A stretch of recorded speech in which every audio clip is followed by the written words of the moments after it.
Okay, I am on record now. Hopefully this will work out okay. It's a new machine. Well, it's just a small recorder. Not a problem. If we have to revisit it or talk again, we can set that up. Okay. All right. Today is the 13th of September, 2019. We are doing a telephone interview. My name is Wayne Clarke. I'm with the New York State Military Museum, Saratoga Springs, New York. Sir, for the record, would you please state your full name and date and place of birth, please? Yes, my name is Scott Douglas Bush.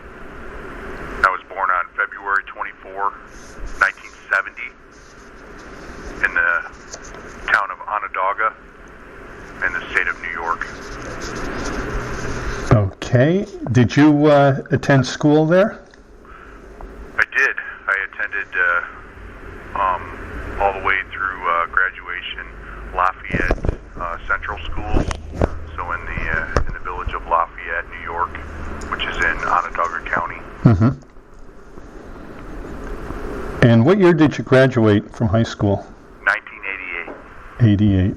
And once you graduated, did you go to work? Did you go on to college? Did you go in the service? I did. When I was 16, my mom passed away, and my dad, I guess, thought it would be a good idea to start me in a trade. And so he had been a diesel mechanic in the Operating Engineers Union, so he put me with an old-time mechanic.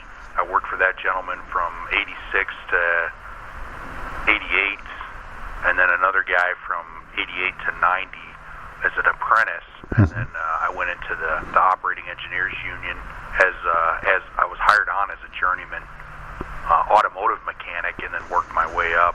So up until 94, I worked for Onondaga County, and then as part of the Operating Engineers Local 545 out of Syracuse, New York. And did you go into the service next? Yes. In 94, I resigned from the county. It's kind of interesting. I worked with pretty much all veterans at the county. So during our breaks and during lunchtime, they would always talk about being in the military, and sounded like a lot of fun. And I had an older brother that was already in the Army, and felt like I was kind of missing out. So I decided to join the Marines and went through the process. And so as an older recruit, I joined the Marine Corps, MEPS out of Syracuse. Okay. And whereabouts did you go to basic training? I went to Parris Island. So Parris Island, South Carolina. I was what they call a winter recruit. So I went down there, and you'd think South Carolina would be a pretty warm place, but it gets very cold down there. Parris Island is an actual island. Yeah, you're surrounded by water and swamp, and it's not a real pleasant place to be. But I'll tell you what, I learned a lot. Was that your first time away from home for a long period? It was. I traveled around, a little bit. I'd been up in Canada and some different places, but not too far away from home. So that was kind of the first time. Now, how long was your basic training? It was 13 weeks. 13 weeks of training, and then from there they ship you up to Camp Lejeune. They call it Camp Lejeune now, but it was Camp Lejeune at that time, we called it. Okay. And that was Marine combat training after that. So 13 weeks of basic, and then about another 4 weeks of MCT, they called it. And what exactly did you do there? What sort of, was it tactics, weaponry, or? Yeah, it was a little bit of everything. So in the basic training part, it was basically the just body hardening. They toughened you up physically, and then it was kind of the introduction to the weapons and tactics and things, and a lot of history. They really hit us hard on the Marine Corps history and the pride of being a Marine. And I'm a enrolled tribal member with the St. Regis Mohawk Tribe of New York, so military service is part of our our culture as natives. And then I had an uncle who was a Marine in World War II, so learning about all these battles and things that the Marines did in earlier times, and learning about the World War II battles that my uncle participated in, it really made me, I really loved it. I enjoyed that part of it. So, and then from basic up to MCT, it was just a continuation. So more involvement with the weaponry, more involvement with the tactics, still kind of trying to maintain that hardening that they had built into us and the discipline. So it was good. I enjoyed every part of it. It sounds weird, a lot of guys complain about basic and stuff, but I liked it. The discipline was good for me.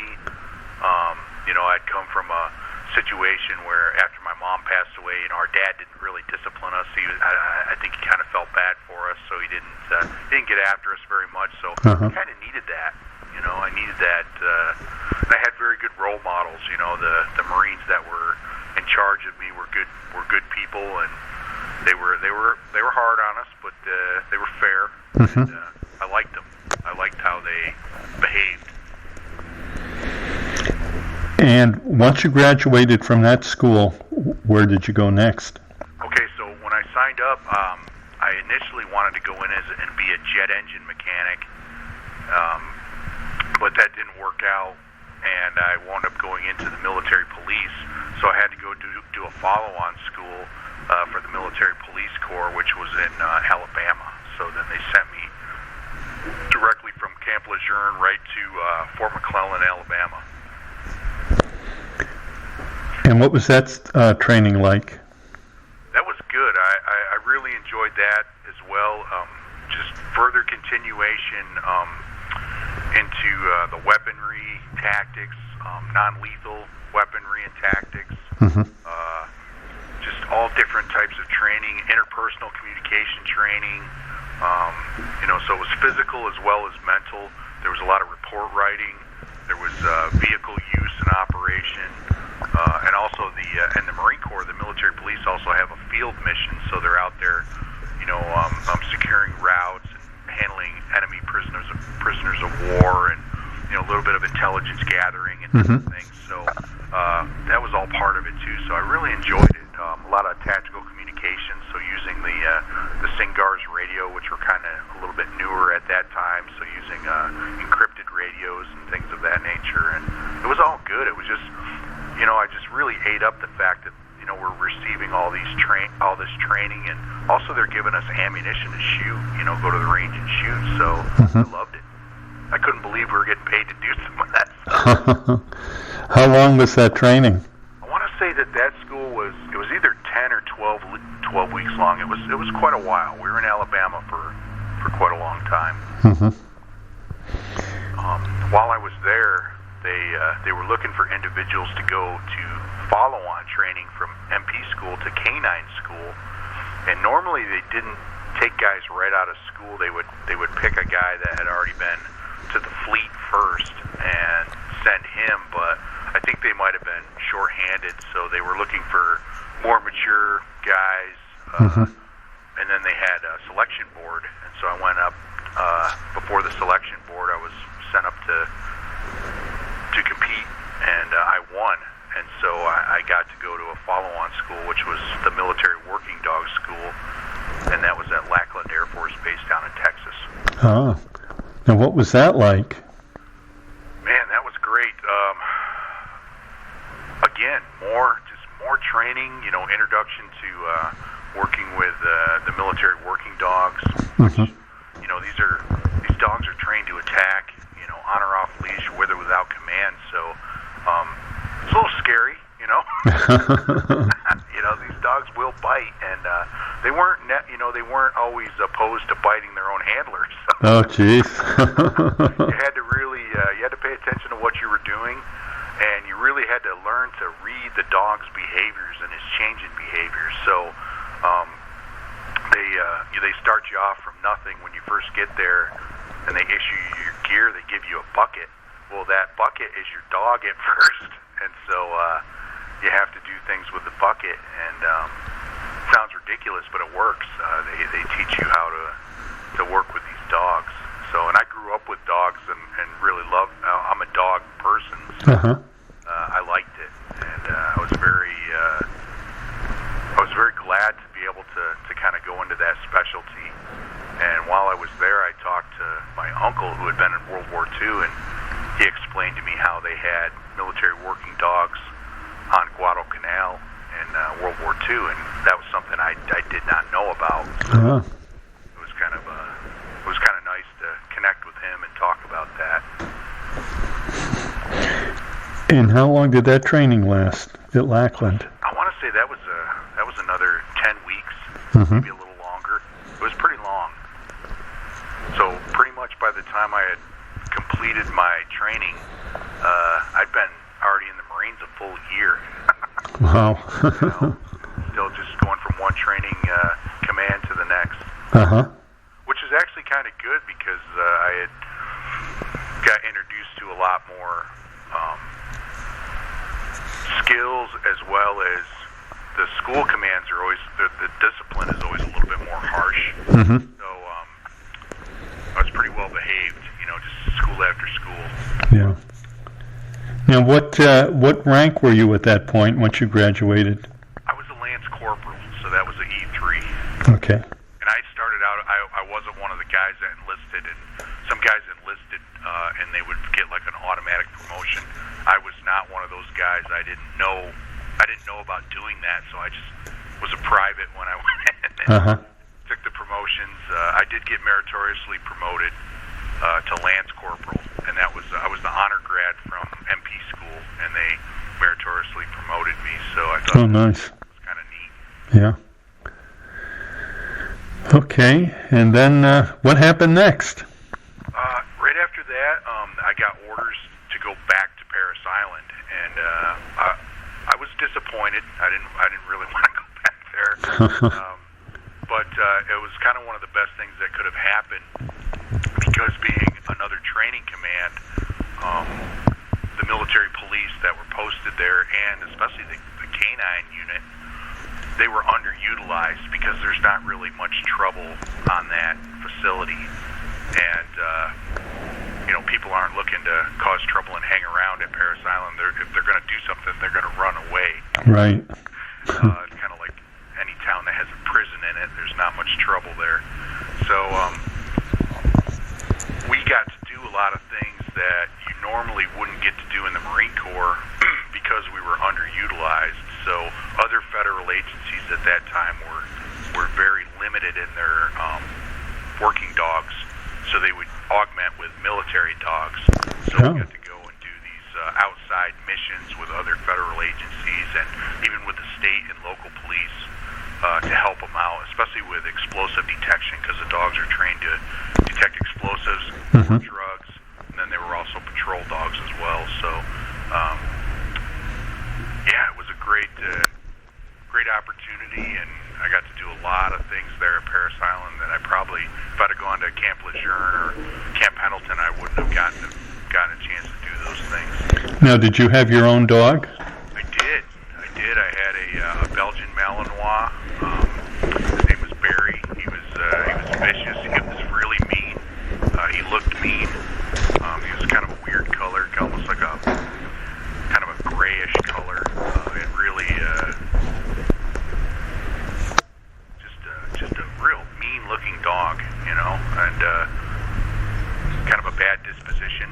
Me and him bonded, and we did well together. He was a hard worker, and I really got attached to him. So. Now, was he with you all the time, or just during working hours, or? Well, and that's because being at that small command and a training command, I mean, you were basically never off duty, so I had him with me all the time. I could take him, in the barracks with me, and I would spend, I would say, about 90% of my time either at the kennels or out somewhere on the island with him. And of course, if we were on a mission with one of the other agencies, then he'd live right there in the hotel with me.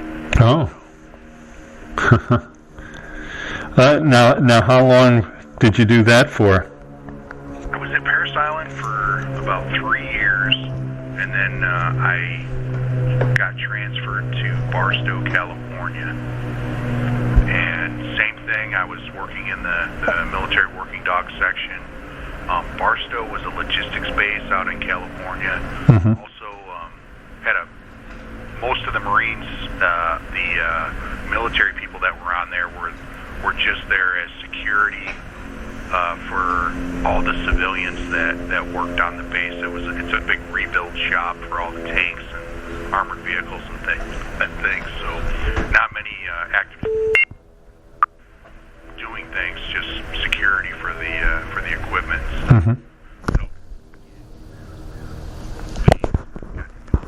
Stuff outside with other agencies.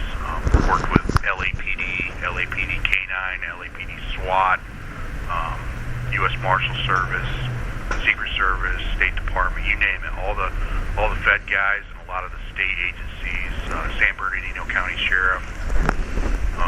It's kind of a weird setup out in the high desert. Emergency services are somewhat limited, so even the U.S. Army helicopters are utilized out there for medevacs for big accidents on the highway and stuff. So kind of a unique little place out there. Now, were you able to keep your dog?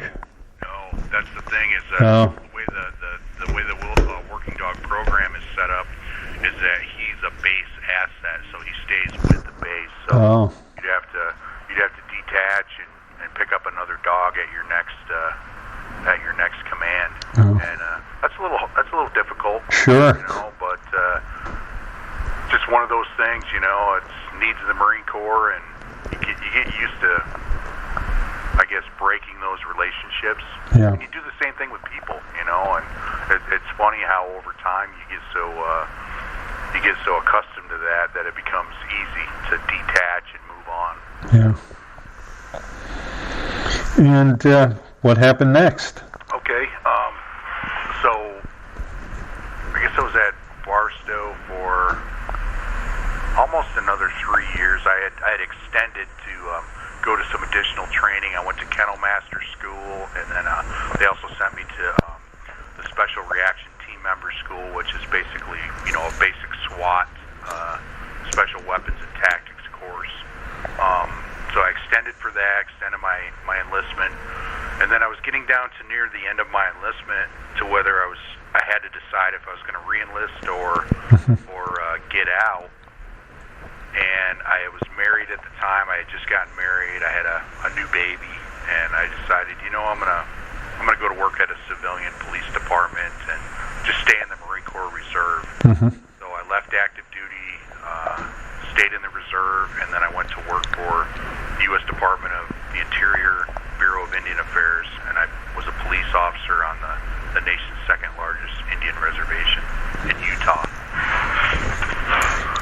So again, back to more training, went through the police academy for them, and then went to work at my department, and at that time was just in the inactive reserve, kind of looking around for a Marine Corps unit to join up with. And during that time, 9/11 happened. So I was actually at work, out on a traffic stop with a vehicle when I received a phone call from my boss, and he said that a plane had hit the World Trade Center. So I knew right then and there that the world had changed. It was a shift, and I could feel it.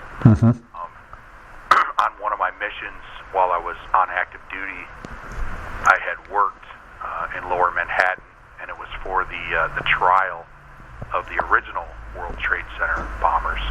And I remember talking to the chief deputy U.S. Marshal there, and he told me, he said, it's not a matter of if they're going to hit the World Trade Center again, it's a matter of when.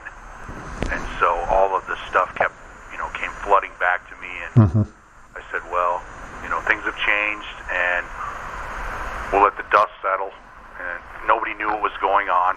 There was a lot of fear, and so I knew that at some point I would probably get recalled back into active service for the Marine Corps.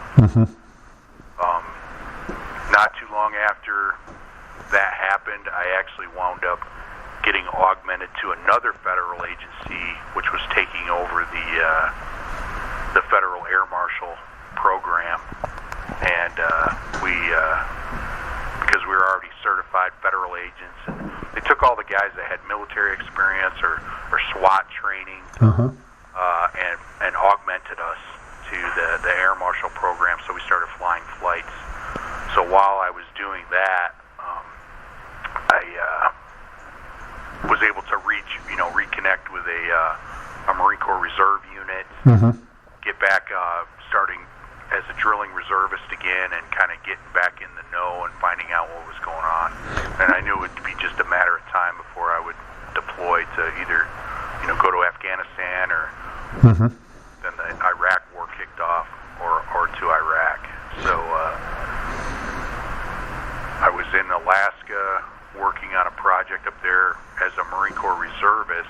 We were building a road up there for the Metlakatla Indian tribe on Annette Island, and I got the word that a couple of us were going to get augmented to go with another unit to Iraq.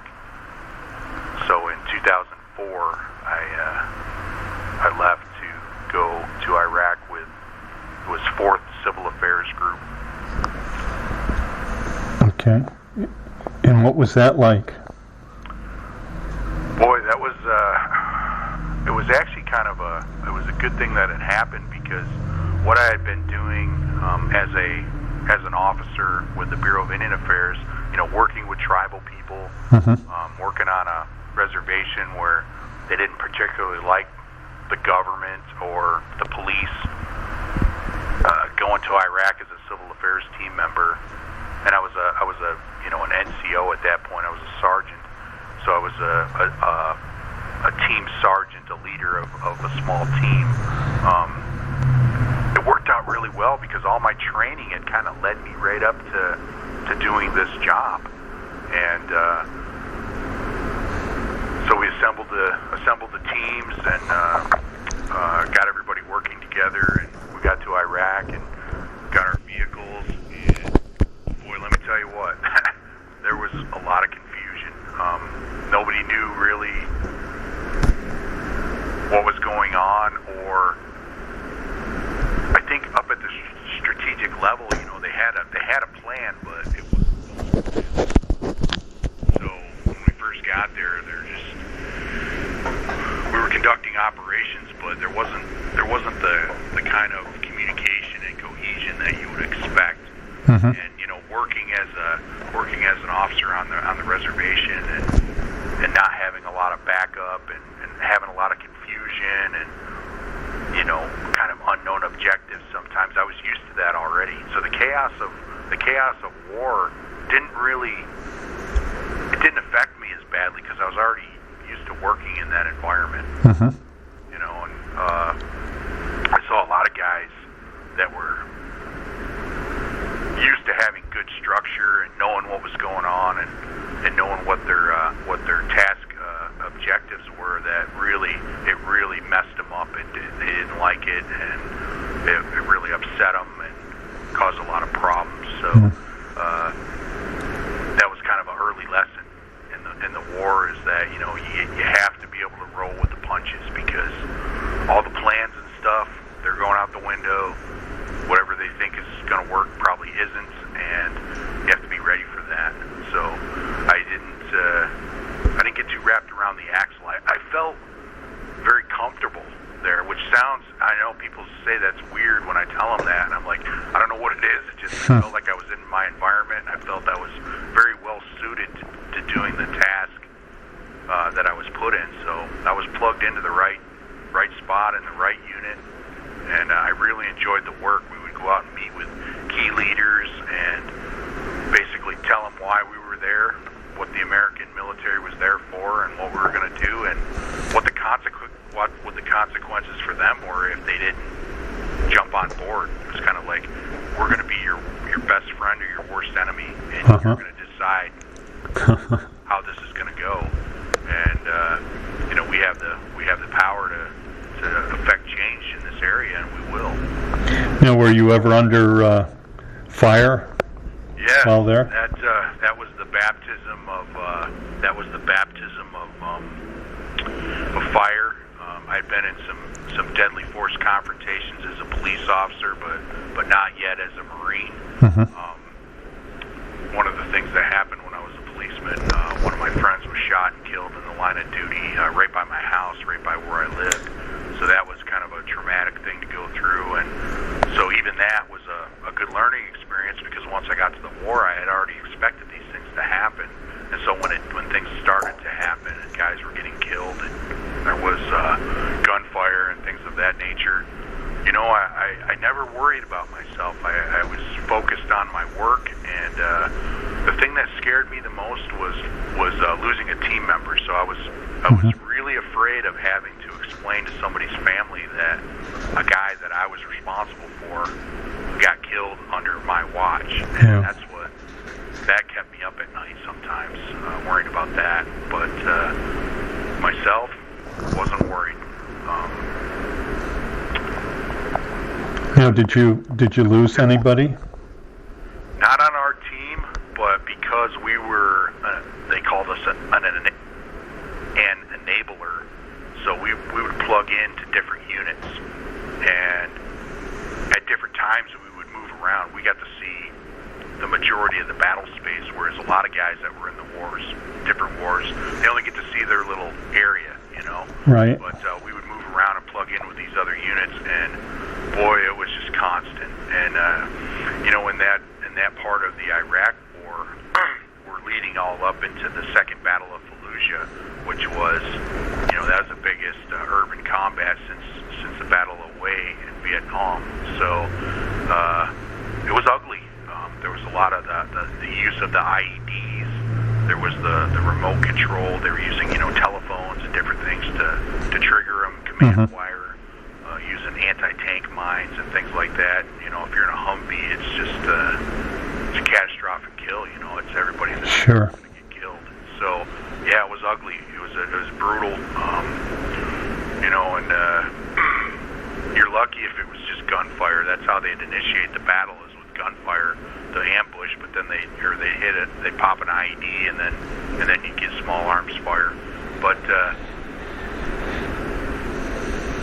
I don't know, mass detonation of high yield explosives. I don't know who's not scared of that. I know I was. Mortars, rockets. I was in the Heat train station one time, and they actually, after this was all over, I went into the S2, into the intel shop, and they said, you guys were in the most attacked place in the world yesterday. It's like, this is how many rockets came in, and this is how many mortars you guys got hit with. And wow. They even had an old somewhere they had gotten a ZSU-23, an old anti-aircraft gun, and they had it at zero elevation, and they were firing that thing. So they really they didn't want us there. Now, how long were you there for? I was there up until March of 2005, and we changed out with a unit, a battalion that came from, I want to say, Lima, Ohio, a Marine Reserve unit. And I think that Marine Reserve unit is the one that lost the most people in the Iraq War. I want to say they lost like 50 or 60 guys. It was pretty bad. I think in the Battle of Fallujah, I think we lost around 100 guys killed, and then maybe like 500-600 wounded. But right after that, when that unit came in from Lima, Ohio, or from Ohio, I think they lost like 50 or 60 guys. Just right in the springtime, right after they would always say, it kind of got to, the spring offensive, and whenever there was a change, so during the RIP, during the replacement period, that's when the bad guys would become really active, because they knew guys were learning. Yeah.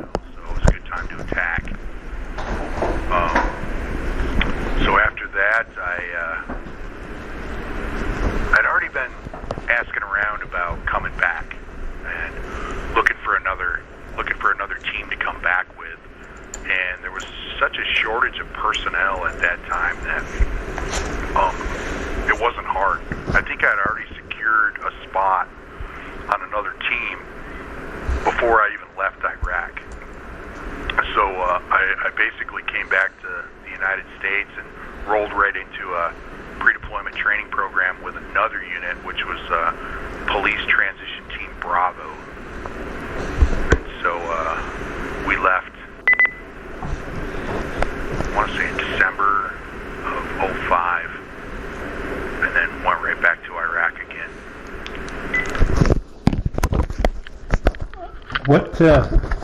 What was it like for your family?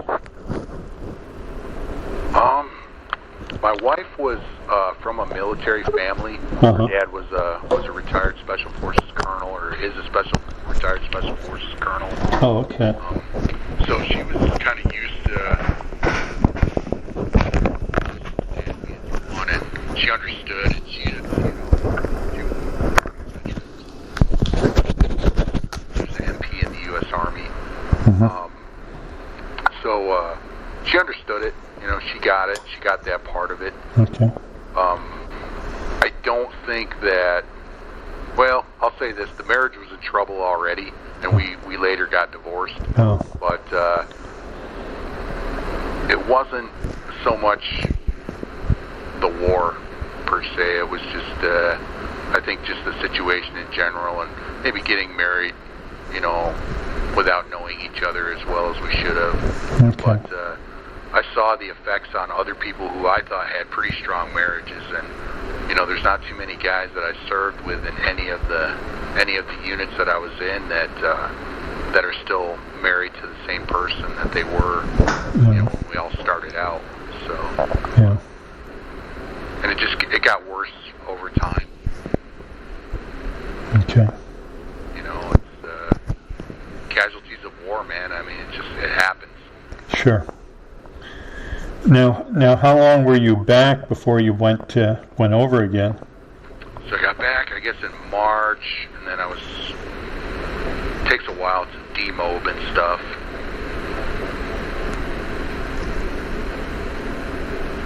Okay. I guess from March, or end of March, till December, I was back in the States, but busy doing training and stuff, so wasn't really home very much. Yeah. I know,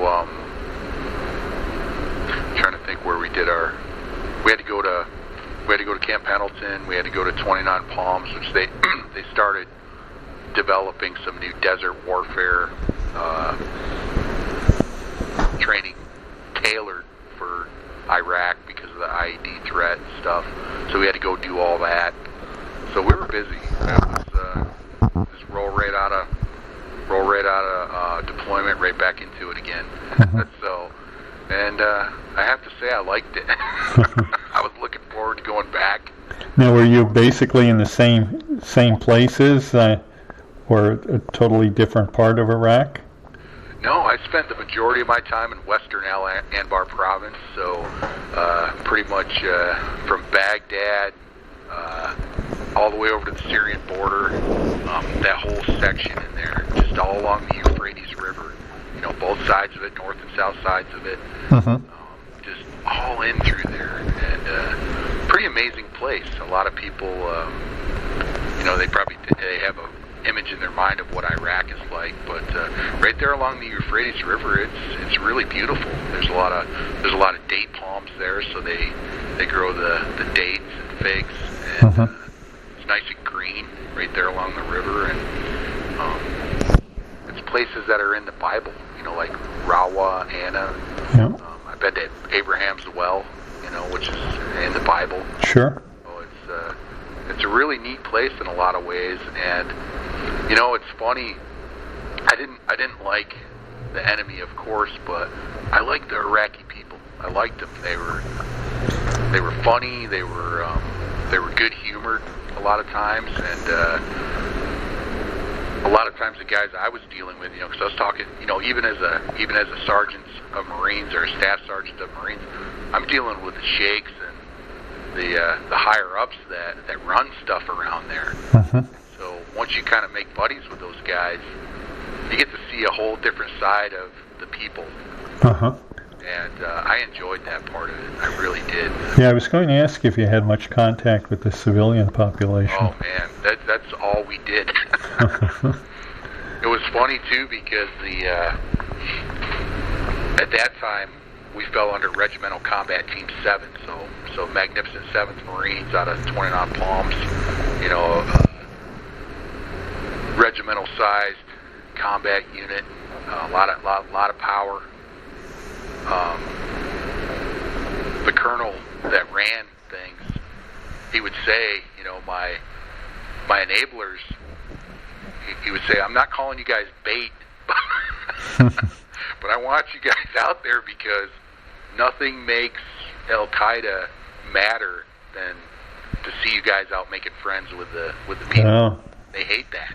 And so they're going to come after you, and when they do, I'm going to be hiding around the hill up here watching, and then I'm going to swoop down on them. So, yeah, we were bait. But I don't know. I didn't let that part bother me too much. And we were augmented, too, with host nation forces. So we had Iraqi National Guardsmen that were with us, and, you know, the Iraqi police. We were kind of rebuilding those organizations. One of the things I wanted to mention, too, was that I got to be part of it was called Charlie Cap. So it was the Combined Action Program, and that was an old program that the Marines were using in Vietnam. And they said, hey, this kind of worked in Vietnam, but we lost track of it and forgot about it. Let's try to do some of these things in Iraq, and try to use it again. So I was in Charlie Cap, and we would have, you know, meetings and talk to the villagers and go hang out with them and stuff, and go over to their houses and stuff. And it was just neat, but it was dangerous. Yeah. Now, did a lot of them speak English, or did you have to have an interpreter with you? Yeah, we always had interpreters with us. Uh-huh. Those guys became, you know, just beloved members of our teams. They were some of the most courageous people I've ever worked with, and we had males and females too. So, yeah, it was great having them. Again, because we were shorthanded, sometimes they would wind up filling a key role on the team. You know, we weren't supposed to do it, but sometimes you'd have a Terp manning a gun or on a radio, you know, and we just didn't have any choice. We had to fill that seat, and you know, the guy had to do something more than just talk. Uh-huh. But yeah, we loved our Terps. We really did. Now, when that ended,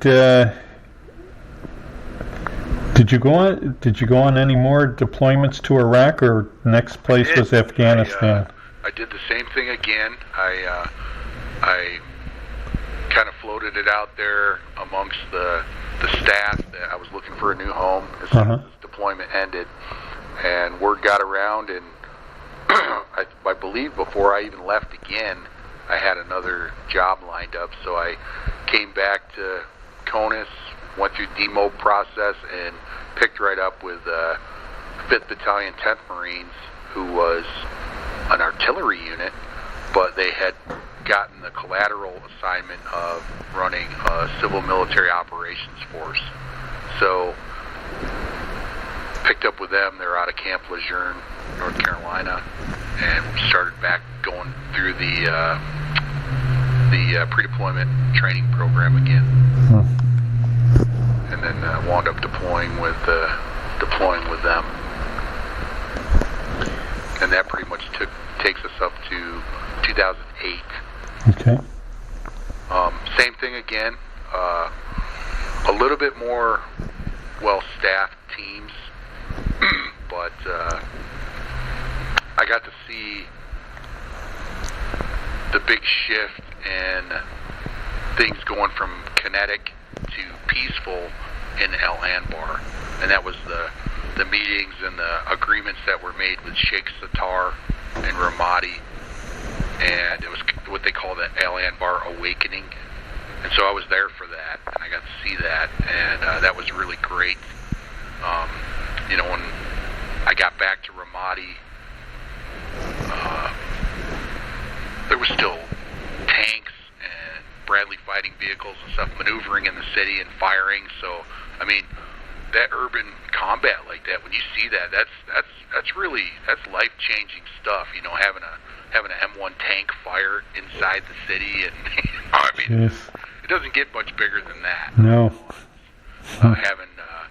Having F-18 swoop down and drop bombs on stuff. I mean, that's big time. That's the big time war that I always envisioned in my head. That Way City kind of stuff. Mm-hmm. So that was still going on, and it went from that to where you couldn't even drive on some of the roads. The routes were just black all the time. They were off limits because they had so many IEDs on them, to where you could drive around and get things done. So that's how quickly, once we made those agreements with those guys, these are all Sunnis, all guys that had worked for Saddam Hussein. Once we made those agreements with those guys, everything changed in a heartbeat. Okay. So that was the big shift that had happened. And then, of course, they were surging troops in. We're getting more people in all the time, and we're able to do some really enormous operations. I remember one, which was Kangaroo was the name of it, but they said it was like the largest armored operation, movement to contact that we had conducted since the Vietnam War. It was huge, or since Desert Storm, I guess. Well, it doesn't sound like you spent much time in the U.S. No, in the time that I did, it was doing training. Training, yeah. Either doing training or getting prepared to go again. Yeah. At the time, I felt like I was better off to just kind of stay in the groove. If that makes any sense. I felt like, I don't know, when I got back to the States, I felt myself like getting physically weaker, just because the day-to-day hardships and the heat and everything wasn't on me, and I wasn't wearing body armor everywhere, and so I just felt myself getting kind of weak, and so I was like, I need to get back over there because it's better for me to just stay in the groove. And I even asked, I said, can I just stay here? And they're like, no, you have, like, it's mandated, you have to go through the pre-deployment training.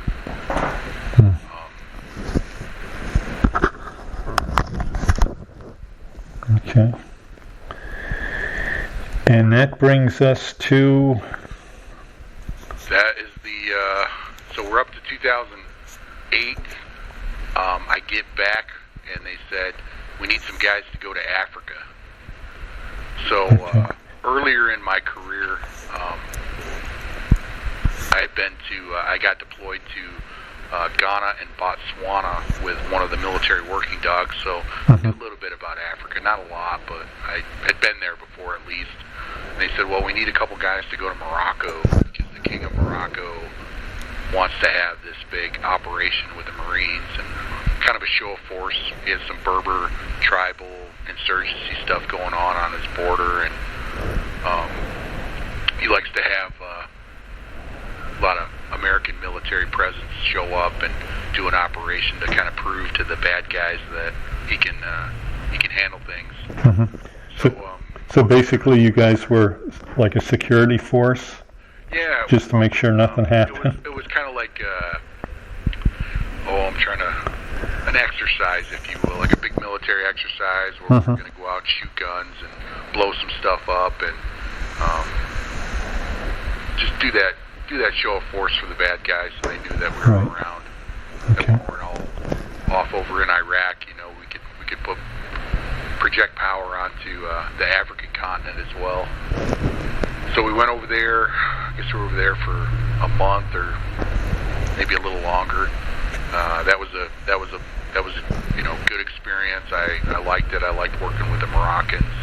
They were good troops, and they knew what they were doing, and so it was good for all of us.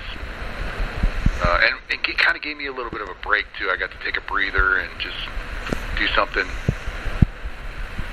a little safer. It wasn't the IED threat. I guess you don't realize how much pressure you're under with the constant IED stuff, and I don't even know how many memorial services I've been to in theater. It's a lot. You just get kind of numb to it. I think your brain just shuts off because it'll overwhelm you. So I didn't think about that stuff much. But then, being in Morocco, I remember sitting in my tent over there and thinking, man, it feels good to just not have to worry about that kind of stuff.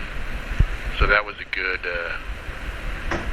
thing to do. And while I was there, I got notified. They're like, hey, they need you to go with the embedded training team to Afghanistan. And I hadn't been to Afghanistan yet, so I was pretty excited about that. So got back from Africa and picked right up into pre-deployment training for the embedded training team for Afghanistan. Now, was that still 2008 or 2009 by that point? It was still 2008. Okay. So they said, oh, by the way, the unit's going to deploy out of 3rd Marines, which is in Hawaii. So unfortunately, you're going to have to go to Hawaii and link up with them. So I was like, oh, that's terrible news. When do I leave? So, of course, once you get there in Hawaii, because of the stereotype that they're just, eating ice cream and wearing sunglasses and goofing off, they work like 3 times harder than everybody else because they're trying to prove that they're not having fun in the sun. Yeah. It was a butt kicker, but we knew we were going to deploy to the mountains of Afghanistan, north of Bagram Air Base. So they're like, hey, we're going to be up breathing that thin mountain air, so we got to get ready for this. And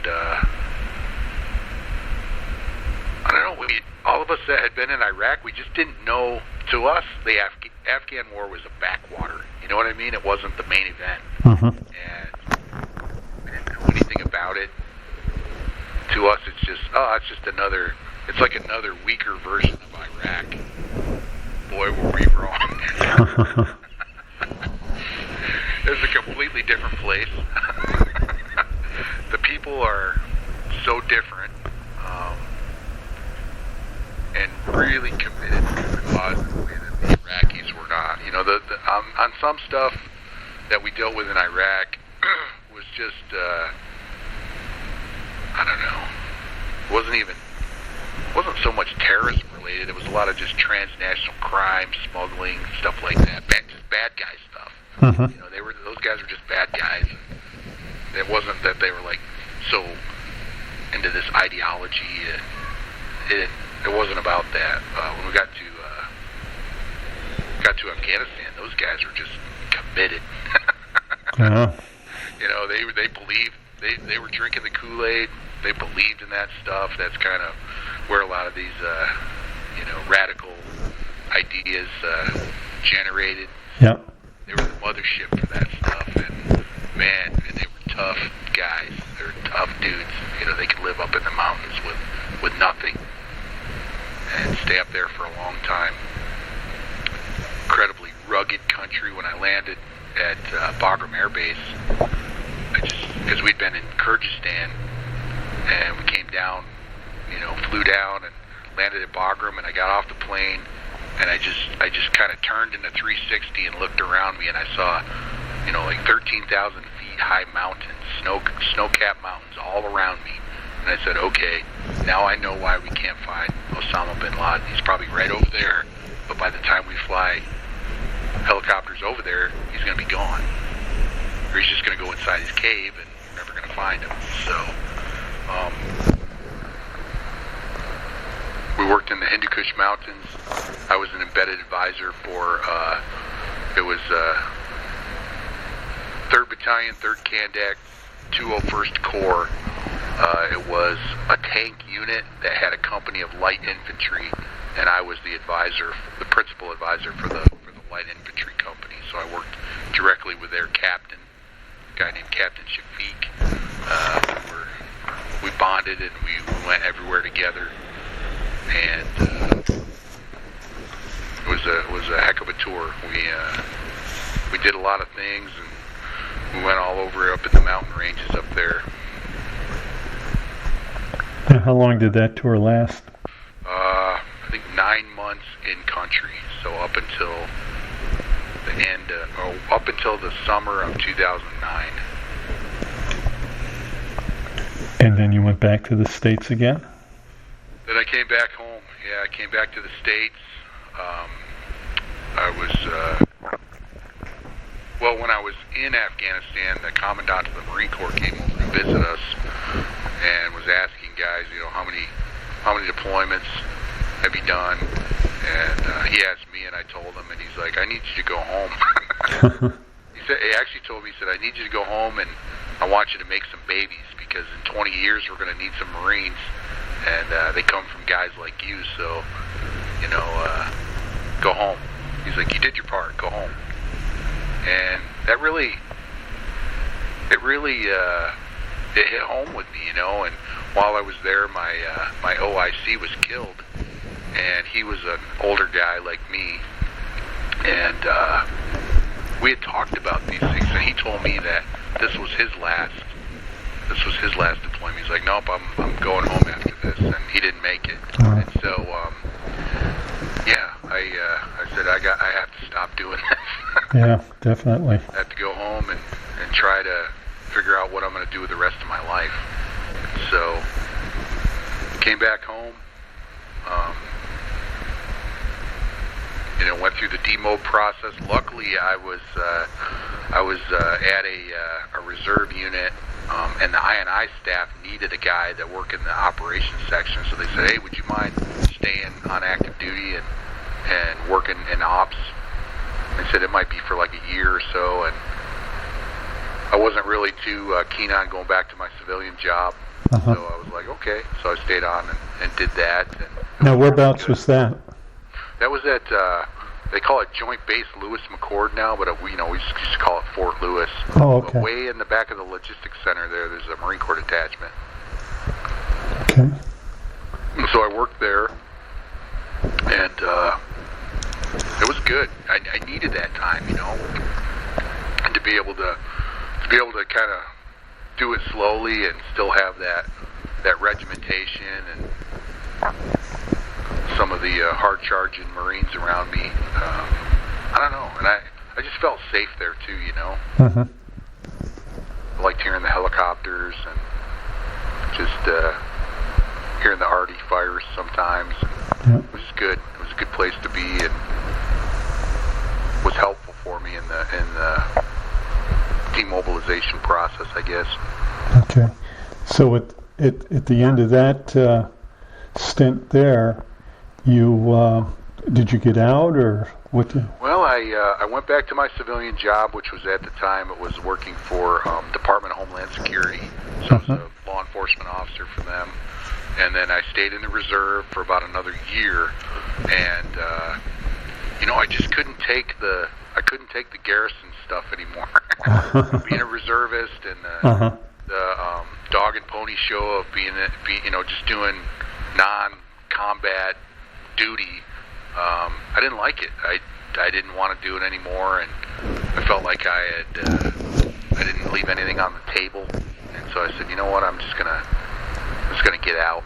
So I didn't re-enlist, and I had at that time 16, 17 years in, and I just walked away, and everybody was like, oh man, you should have stayed in, get your 20 at least, but I don't know, I had enough.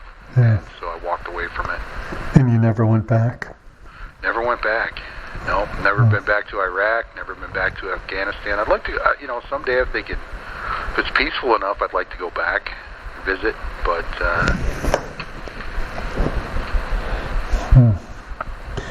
So right now in life, just I'm using my GI Bill with Montana State University. I live out here in Havre, Montana now, and life is good.